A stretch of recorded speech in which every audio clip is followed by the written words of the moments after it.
Другия набор от много важни теоретични познания, които вече ни прехвърлят от тази позиция на надежда, вяра към познанието и сигурността, че ние можем да бъдем господари на живота си.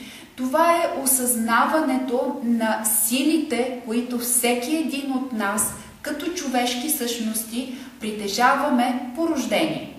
Това не е нещо, което подлежи на съмнение, ама имам ли го, нямам ли го, така ли е, не е ли така. То е така. За всички нас, за всяко едно човешко същество.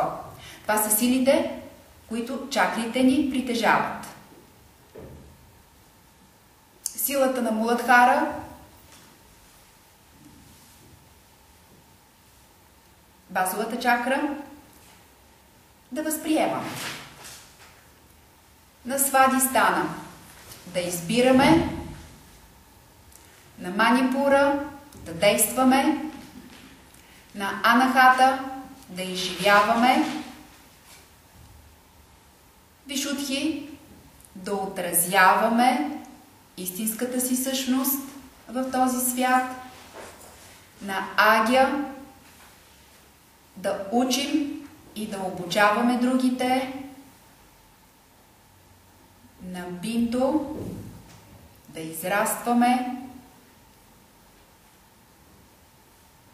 Сахасрара да надминаваме това, което сме сега,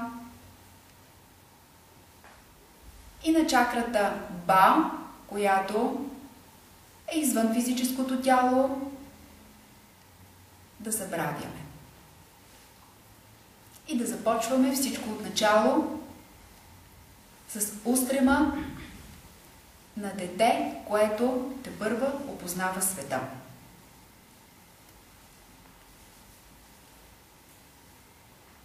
Тези сили, които всяка една от нашите чакри притежава, ние можем да използваме на ежедневно ниво.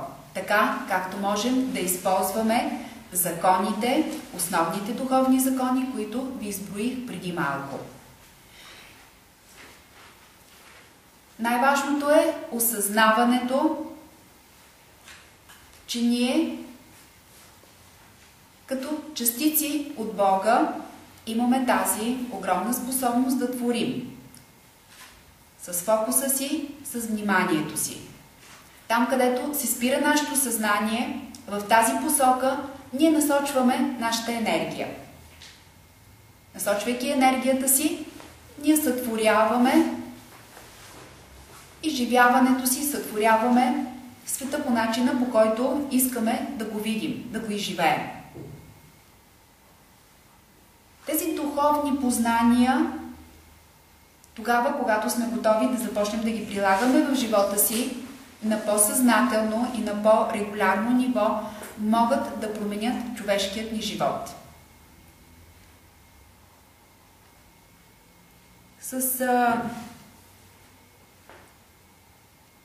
осъзнаването, че ние сме отговорни за живота си, с осъзнаването, че ние можем да променяме живота си, ние можем да излезем от тази позиция, в която ние всички съществувахме досега, че сме безсилни в живота си и че сме зависими от средата си, зависими сме от парите, от работата, от другите хора, от приемането и обичта на другите хора.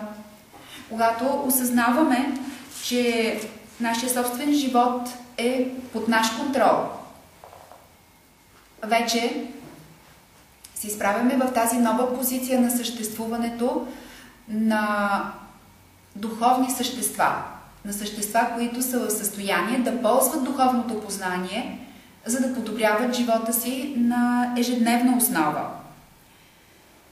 За да можем обаче да влезем в тази позиция на творци на собствения си живот, ние знаем, че е важно да променяме старите убеждения и е важно да започнем да прилагаме тези духовни закони, тези духовни осъзнавания на ежедневна основа, като влагаме присъствие, усилие, постоянство, желание за промяна. Старата рамка от убеждения не се променя толкова лесно. Не е толкова лесно да сменим всички тези убеждения на безсилие и отделеност и чувство за непълноценност и това, че не сме достатъчно ценни, че трябва да изпълним на брой условия, за да заслужим присъствието си тук на Земята.